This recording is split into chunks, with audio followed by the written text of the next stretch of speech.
So Samsung has launched the new S22 series in India. We're checking out the S22 Ultra for now. It's available in a few colors. We've got the new burgundy color over here, but you can also get it in a phantom black and a phantom white. All of these have a matte finish. They look really nice. Before we get into the impressions and some important aspects of these devices, let's quickly take a look at the unboxing experience.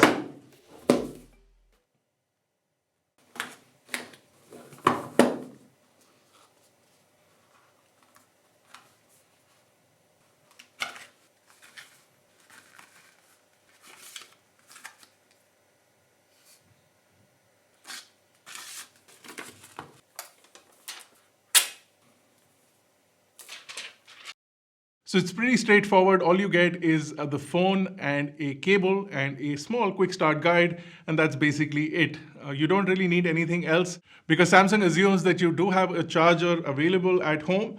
Otherwise, you can buy one from the Samsung website as well. Now, before we talk about major specifications of this device, one of the coolest features that the S22 Ultra now has is the S Pen. This is a feature that you found typically in the Note series, which is now dead, RIP Galaxy Note. But the new S22 Ultra is basically the Note in its future form. This phone is exactly like that, and Samsung assumes whether you like to use the S Pen or not, they've included it. And unlike last year, you don't need to buy it separately and you don't need to buy a case separately to hold the S Pen. It fits into the device and it's there for people who want to use it. And that's a cool feature according to me. The phone itself is actually quite hefty. It's got a 6.8-inch AMOLED display on the front, and it has really good visibility in direct sunlight as well. You also have a extra brightness mode on the phone, which obviously peaks up the brightness all the way, puts it into overdrive and makes the visibility even better. And it's useful in really harsh light environments. And we tested it out in the couple of days that we've had this device, and it seems to work really well. The display also has a 120 Hz of refresh rate and a 240 Hz of touch polling. So you get all those features in this.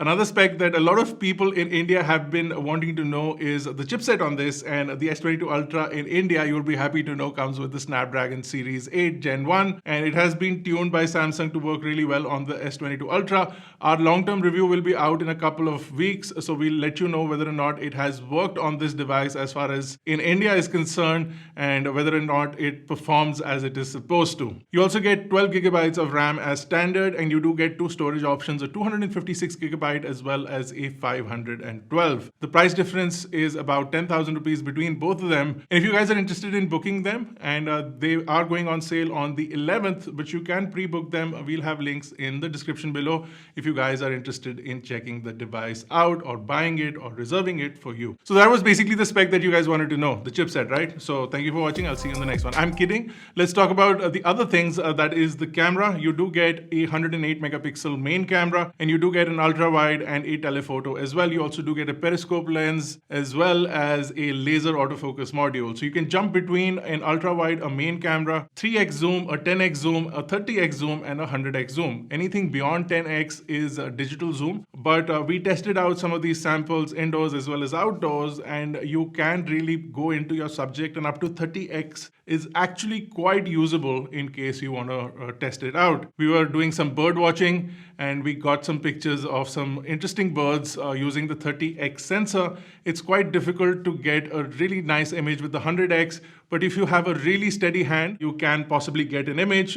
We have shaky hands here at iGyaan, and even though the Samsung S22 Ultra has really good amounts of image stabilization, even at 100x, we did manage to get a little bit of shake in the shot. So they do come out blurry at times. The phone does record video at 4K at 60 frames per second or 8K at 24 frames per second. So you can get 8K video if you want. I don't think anybody is going to be using it, but it is there to tell your friends that your phone can shoot in 8K while their iPhone can only shoot in 4K. So, you know, it's better. The front camera is a 40 megapixel sensor with f2.2 on the aperture. Also, the front camera also does 4K at 60 frames per second, and you also get super slow modes that we've seen in the past. Those are also available on the device, and they work well. The battery is a 5000 milliamp hour battery, and you do get 45 watts of fast charging supported, and you do get a USB-C charging port, which is a 3.2 Gen 1, which means that it is one of the latest USB Type-C ports, and it does offer high bandwidth as well as high speed, and that is because you can connect your Samsung device to a monitor to get a desktop experience that Samsung has been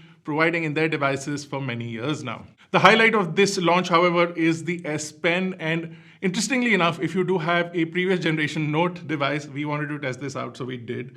So you have an S Pen lying around, you can actually use it with this device and it works well. It charges in the slot, it goes in, it doesn't get stuck.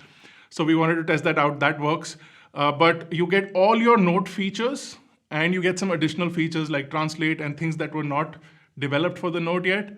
They're also now available on this S Pen, but it works as you would expect. So you get all of those features: snipping, writing notes, converting handwriting into text, and also selecting things on the screen and drawing. And all of those features are available with the S Pen directly on the Samsung Galaxy S22 Ultra, which should have been called the Samsung Galaxy S22 Note.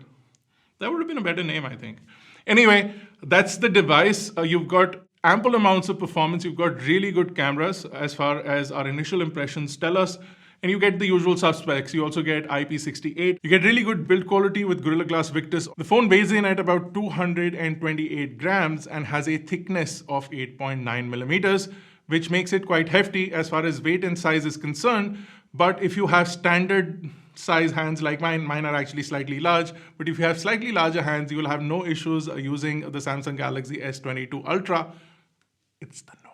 As far as connectivity is concerned, the phone does support Wi-Fi 6 and the phone does support 5G out of the box, and you will get up to 16 bands of sub-6 on the device. So 5G connectivity is going to not be a problem whether you are in India or overseas with this device. As far as initial impressions are concerned, we think that this is a pretty good device, but what do you guys think about the pricing?